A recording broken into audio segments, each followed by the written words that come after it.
Ni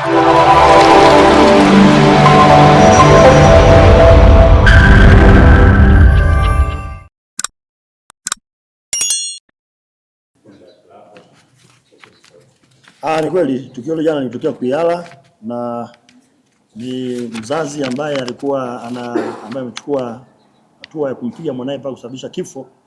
Kwanza tunapenda kuambia waandishi habari, mzazi huyo tumemkamata na yuko kituo cha polisi kwa mahojiano, lakini alichukua tu jukumu hilo kutokana na tabia ya mtoto wake, kwa kuelezea yeye mwenyewe kwamba alikuwa ni mtukutu lakini asingepashwa.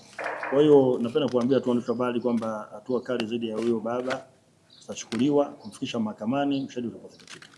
Okay, kama nilikuwa nimwambieni, si ndio bwana? Ilikuwa kwenye majira ya saa 7 mchana, si ndio? Kijiji cha Kuyala, mtoto mwenyewe anaitwa Rehema Selemani ama aka Charles, ana umri miaka 6.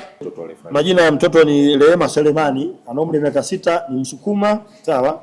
Na ni mkazi wa hapo Kuyala. Sasa baada ya mzee kurudi nyumbani akumkuta huyo mtoto ambaye ana umri wa miaka 6. Kwa alimtafuta na alivyompata alimchapa na akamrudisha nyumbani. Lakini muda tena mtoto akatoka. Ndipo baba akachukua maamuzi ya kumfuatilia tena. Alipomkuta alimpiga na kitu butu kichwani, ambapo mtoto huyo alidondoka.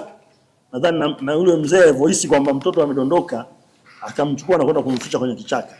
Lakini baadaye kuna baadhi ya raia wema waliona na walitoa taarifa, na kweli kuta huyo mtoto ameshafariki, lakini mzazi alikuwepo na alikamatwa kama nilivyokuja kueleza, na yuko kituo cha polisi kwa mahojiano. Hatimaye mwishoni atafikishwa katika mahakama kwa ajili ya kujibu tuhuma yake.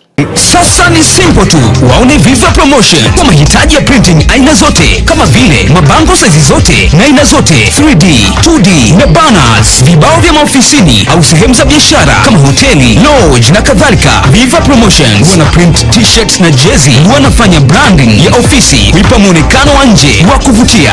Wanapatikana Tabora mjini, mtaa wa shule, jirani na chuo cha utumishi wa umma Uhazili. Simu namba 0762484266. Instagram @viva_promotion.